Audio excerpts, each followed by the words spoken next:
Hello friends, नमस्कार friends. आज हम हल करने वाले हैं प्रश्नमाला 6 को। इससे पहले फ्रेंड्स हमने प्रश्नमाला 5 तक के जितने भी प्रश्न दिए गए थे उन सभी प्रश्नों को हल करवा दिए हैं और साथ में फ्रेंड्स इसका प्लेलिस्ट बना दिए हैं। तो अगर अभी तक आपने वो वीडियो नहीं देखे हैं तो एक बार जाकर जरूर से देख लें। तो चलिए फ्रेंड्स, प्रश्नमाला 6 को हल करने से पहले ऊपर कुछ स्मरणीय तथ्य दिए गए हैं जो कि हमने आपको बोले थे कि याद करके आइएगा। उम्मीद करते हैं कि याद किए होंगे। बोला गया है ना कि यदि दो कोनों की मापों का योगफल 180 डिग्री हो तो वे परस्पर समपूरक या अनुपूरक या ऋजु कोण कहलाते हैं।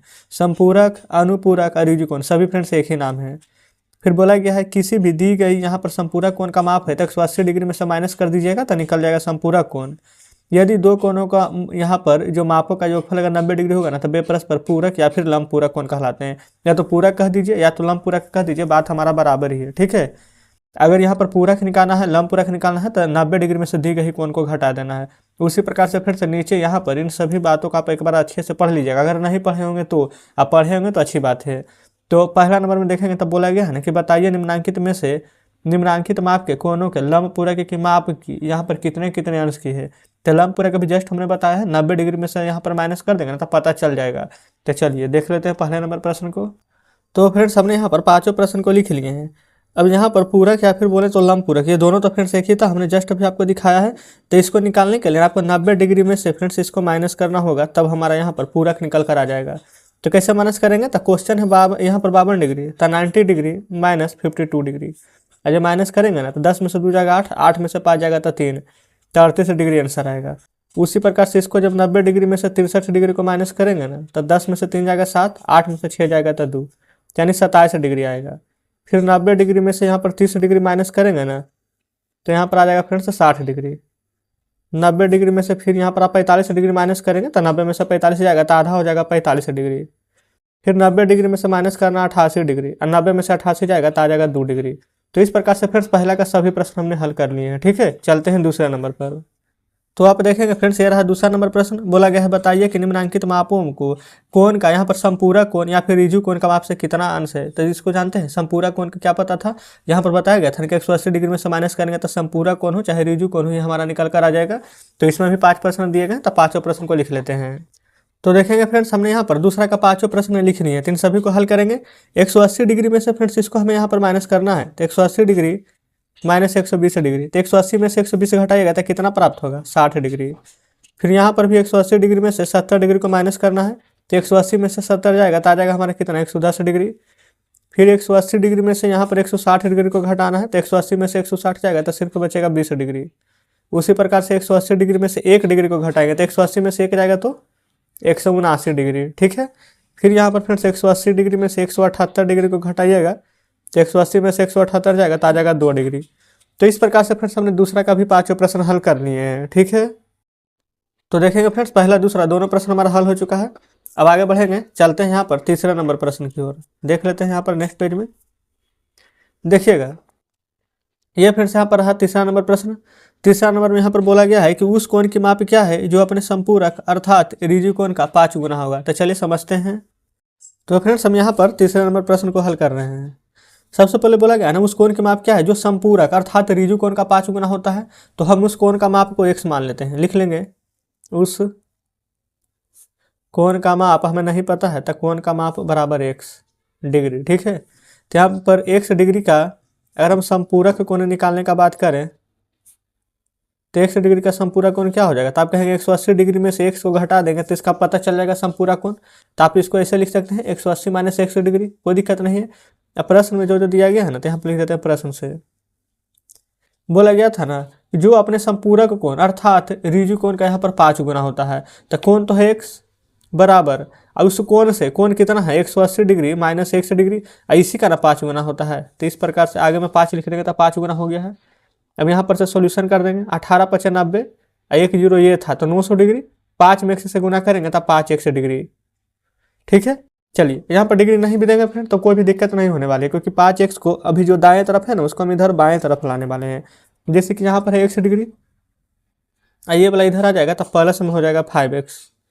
अगर यहाँ पर डिग्री लिख भी देंगे ना तो यहाँ भी डिग्री था तो यहाँ पर लिख देंगे तो कोई दिक्कत नहीं है। तो 5 1 6 डिग्री होगा, देख लीजिए इस प्रकार से भी लिख देते अगर आपको कन्फ्यूजन होता है तो।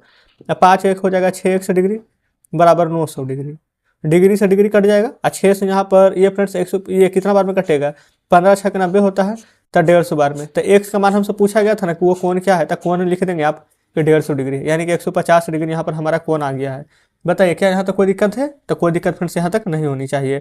अब यहाँ पर से अगर इसका कोण का माप निकालना अगर चाहे ना आप, तो क्या करेंगे, 180 डिग्री में से 150 डिग्री घटा देंगे तो आ जाएगा मान हमारा 30 डिग्री। 30 डिग्री का यहाँ पर 5 गुना है कि नहीं, जैसे कि फ्रेंड्स 180 है, यहाँ पर से एक्स की जगह 150 रखेंगे तो 180 में से 150 जाएगा तो 30 आ जाएगा। तो बोला गया था ना उसका 5 गुना है, तो देखिए 5 गुना नहीं है, अगर 30 में 5 से गुना करेंगे तो 150 आ गया ना। तो इस प्रकार से तीसरा नंबर हमारा हल हो जाता है। ठीक है, चलिए अब देख लेंगे चौथा नंबर को। चौथा नंबर में बोला गया ना कि एक समकोण में जितने अंश होते हैं उससे लंबपूरक की कोण की माप लिखिए।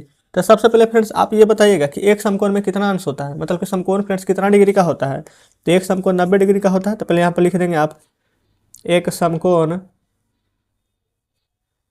90 डिग्री का होता है। क्लियर यहाँ तक? अब उसको जब समपूरक ये फ्रेंड्स लंबपूरक निकालेंगे ना, या फिर पूरक कहे तो यहाँ पर आप लिखेंगे ना 90 डिग्री का पूरक, या फिर आप चाहें तो लंबपूरक दिया गया है तो लंबपूरक लिख दीजिए। लंबपूरक कोण कितना होगा, तो इसमें तो 90 डिग्री होगा ही, और 90 डिग्री में से किसको घटाना है, जो समकोण होता है 90 डिग्री का। तो 90 में से 90 जाएगा तो आंसर क्या आ जाएगा हमारा 0 डिग्री। क्लियर है? पाँचवा में बोला गया है 90 डिग्री का रिजु कोण निकालना है। तो फ्रेंड्स रिजु कोण अभी जस्ट हमने आपको बताया ना कि 180 डिग्री का होता है, तो 180 डिग्री में से 90 को माइनस कर दीजिएगा तो प्राप्त हो जाएगा ना 90 डिग्री। क्या कोई दिक्कत यहाँ तक नहीं होनी चाहिए? अब छठा नंबर पर आते हैं। छठा में क्या बोला गया है, उस कोण की माप ज्ञात कीजिए जो अपने लंबपूरक के समान है। तो उस कोण की माप फ्रेंड्स हमें नहीं पता है, तो इस प्रकार से यहाँ भी लिखेंगे उस कोण की माप बराबर x। ठीक है, अब प्रश्न में जो जो बातें यहाँ पर कही गई है वो यहाँ पर लिखेंगे। तो यहाँ पर फ्रेंड्स क्या क्या बोला गया है जो पहले पढ़िएगा। सबसे पहले यहाँ पर बोला गया है ना कि लंबपूरक होगा, तो लंबपूरक कितना डिग्री का होता है, तो 90 डिग्री का होता है। तो यहाँ पर लिखेंगे 90 डिग्री। अब उस कोण की माप याद करना है, तो लंबपूरक निकालने के लिए 90 डिग्री में से जो भी कोण रहेगा उसको माइनस करेंगे तो निकल जाएगा। तो कोण तो हमें x है, तो 90 डिग्री में से x को यहाँ पर माइनस करेंगे ना तो 1 डिग्री हमारा यहाँ पर प्राप्त हो जाएगा। अब 90 में से x घटाना है तो नहीं, वैसा नहीं करना आपको, 90 डिग्री को यही रहने दीजिए। x अपने जगह पर, ये वाला x को इधर ले आएंगे ना बाएं से दाएं की तरफ, तो प्लस में 1 डिग्री हो जाएगा। तो 90 डिग्री बराबर x, अब x हो जाएगा यहाँ पर 2x डिग्री, और 2 से यहाँ पर 90 कट जाएगा हमारा 45 बार में। तो x का मान पूछा गया ना, तो x का मान आ जाएगा 45 डिग्री। तो इस प्रकार से यहाँ पर छठा नंबर हल हो जाता है। ठीक है, देखेंगे तो यहाँ पर फ्रेंड्स लंबपूरक हमने छठा का निकाल दिया है। और सातवां नंबर का पहला और दूसरा यहाँ पर समझिएगा। बोला गया है कि नीचे दिए गए चित्रों को शीर्षाभिमुख कोणों का यहाँ पर नाम लिखना है। तो फ्रेंड्स इसको देखिए, आपको हम समझाते हैं। सबसे पहले यहाँ पर फ्रेंड्स आप अगर देखेंगे तो शीर्षाभिमुख कोण या फिर उदग्र कोण के रूप में सम्मुख कोण यहाँ पर बताया गया है कि कैसे कैसे यहाँ पर शीर्षाभिमुख कोण होते हैं, कैसे रेखीय युग्म कोण होते हैं, और नीचे कुछ प्रमेय भी यहाँ पर बताए गए हैं। आसन कोण, संगलन कोण, मतलब कि फ्रेंड्स जितने आपके यहाँ पर जरूरी चीज़ें हैं सभी यहाँ पर दिए गए हैं। अगर आप यहाँ पर पढ़े होंगे तो अच्छी बात है, और नहीं पढ़े होंगे फ्रेंड्स तो अभी हम जस्ट यहाँ पर आपको सॉल्व कराने वाले हैं। ठीक है, तो फ्रेंड्स देखिएगा हमने ना इस प्रश्न को कॉपी पर नहीं लिखा है, तो चलिए फ्रेंड्स यहाँ पर बुक में ही सॉल्व कराते हैं। लेकिन आपको फ्रेंड्स यहाँ पर कॉपी पर ही सॉल्व करना है। ठीक है, तो देखेंगे सबसे पहले यहाँ पर शीर्षाभिमुख कोण का नाम यहाँ पर कैसे लिखेंगे। तो शीर्षाभिमुख कोण फ्रेंड्स सबसे पहले यहाँ पर आप समझेंगे कि किसे कहते हैं। जैसे कि यहाँ पर हम आपको कुछ नंबरिंग कर देते हैं, जैसे कि यहाँ पर डी लिखा हुआ है ना, तो सबसे पहले यहाँ पर आप देखेंगे ये वाला कोण, ये वाला, और ऊपर का ये कोण, नीचे का ये कोण, फ्रेंड्स समझे ना, ये सभी आपस में आमने सामने बराबर होता है। कैसे बराबर होता है, तो देखिए इसको हम यहाँ पर से 1 मान लेंगे, जस्ट इसके नीचे यहाँ पर 2, और यहाँ पर ले लेते हैं 3, और यहाँ पर ले लेते हैं 4। पहले बताइए क्या इतना तक में कोई दिक्कत नहीं? यहाँ पर भी एक कोण है ना, यहाँ भी एक कोण है, यहाँ भी एक कोण है, यहाँ भी एक कोण है, यहाँ तक तो कोई दिक्कत नहीं है। तो कोण 1 ना कोण 2 के बराबर होगा, तो लिख देंगे ना कोण 1 बराबर में कोण 2। इसी प्रकार से कोण 3 कोण 4 के बराबर होगा, तो लिखेंगे कोण 3 बराबर में कोण 4। बताइए यहाँ तक कोई दिक्कत नहीं है। अब यहाँ पर से कौन कौन कौन हमारा निकल करके आ रहा है जो आप देखेंगे, ये फ्रेंड्स यहाँ से L, यहाँ से D, यहाँ से P। क्या 1 नंबर में यही वाला कौन था ना, आप कहेंगे बिल्कुल ये वाला कौन था। और फिर उसके बाद फ्रेंड्स ये 2 नंबर में देखेंगे तो M और D इधर Q था ना, तो बिल्कुल कहेंगे MDQ। फिर उसी प्रकार से फ्रेंड्स 3 नंबर में PDM था ना, आप कहेंगे बिल्कुल है। और 4 नंबर में LDQ है ना, आप कहेंगे बिल्कुल है। तो हम यहाँ पर यही चारों कौन का फ्रेंड्स हम आप यहाँ पर नाम लिखने वाले जो जो आपको बताएं।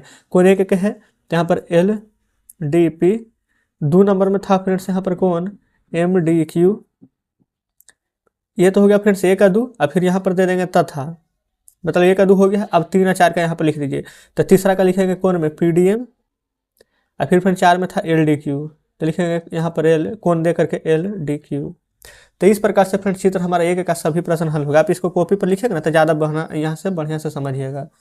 अब दूसरा नंबर में यहाँ पर देखेंगे, सबसे पहले फ्रेंड्स इसमें आपको पता है क्या करना है, इसमें भी शीर्षाभिमुख कोण का नाम भी लिखना है। जिससे पहला में हल किए थे ना, सेम टू सेम इसी प्रकार से यहाँ पर दूसरा में हल करेंगे। तो डायरेक्ट यहाँ पर लिखेंगे, ठीक है। जैसे कि फ्रेंड्स ये वाला यहाँ पर से ए ले लेंगे, पी ले लेंगे, ई लेंगे, तो क्या यहाँ पर से एक कोण आपको नजर आ रही है, तो आप कहेंगे बिल्कुल। फिर यहाँ पर से बी ले लेंगे, पी ले लेंगे, यहाँ पर से क्यू ले लेंगे, तो क्या इधर एक कोण इधर फ्रेंड्स, एक कोण जस्ट इधर नजर आ रही है ना, आप कहेंगे बिल्कुल नजर आ रही है। तो हम यहीं पर लिख देते ऊपर में ही, कोण ए पी ई, कोण बी पी क्यू, ये इधर से एक हो गया है। अब दूसरा देखेंगे, ये फ्रेंड्स इधर से बी पी ई ले लेंगे, ये वाला बी पी ई, इधर से ए पी क्यू, ये वाला निकल जाएगा इधर से। तो हम यहाँ पर लिखेंगे कोण बी पी ई, कोण ए पी क्यू। बताइए, ये फ्रेंड्स ए पी क्यू लिखे हैं, ठीक है। ये ऊपर वाला का काम खत्म हो चुका है, हम नीचे आ जाएंगे। नीचे फ्रेंड्स यहाँ से सी क्यू एफ है ना, सी क्यू एफ यहाँ पर से ले लेंगे, तब पी क्यू डी, तो यहाँ पर लिख देंगे कोण सी क्यू एफ, कोण पी क्यू डी, कोई दिक्कत नहीं है। अब यहाँ पर से देखेंगे, एक बार फिर से ले लेंगे सी क्यू एफ को, ठीक है। नहीं तो फिर से सी क्यू, यहाँ पर से पी ले लेंगे, नीचे तो बना ही दिए है, ऊपर नहीं बना था, तो सी क्यू पी, ऊपर एक कोण बना देंगे, कोई दिक्कत नहीं है। यहाँ पर से ले लेंगे एफ क्यू डी को, इधर वाला कोण, एक उधर एक फिर से इधर, ठीक है। तो यहाँ पर से लिखेंगे कोण सी क्यू पी, कोण एफ क्यू डी। क्या यहाँ तक की कोई परेशानी नहीं है? तो इस प्रकार से सातवां का पहला और दूसरा दोनों का दोनों प्रश्न यहाँ पर हमने हल कर लिए हैं। तो फ्रेंड्स देखिए, अभी हम ज़्यादा बताएंगे तो हो सकता है कि आपको यहाँ पर समझ में ना है, तो हम यहाँ पर 7 ही नंबर तक के प्रश्न को रहने देते हैं। बाकी यहाँ पर देखेंगे ना आप, तो ये फ्रेंड्स टोटल इसमें ना 27 प्रश्न तक दिए गए हैं, ठीक है। तो आज हम यहाँ पर 7 नंबर प्रश्न तक रहने देते हैं, और जो भी प्रश्न यहाँ पर शेष बचते हैं ना, तो उसको फ्रेंड्स हम कल के वीडियो में जरूर से कवर करा देंगे, ठीक है। आगे अगर आपसे प्रश्न बनता है तो जरूर से बनाने का प्रयास कीजिएगा। तो चलिए फ्रेंड्स, ठीक है, आज का वीडियो हम यहीं तक रहने देते हैं। उम्मीद करते हैं कि जितने भी प्रश्न बताए हैं सब बढ़िया से समझे होंगे। तो वीडियो अच्छा लगा फ्रेंड्स तो वीडियो को लाइक और चैनल को सब्सक्राइब जरूर से कर दें। तो ठीक है फ्रेंड्स, मिलते हैं अब आपसे कल बचे हुए प्रश्नों के साथ।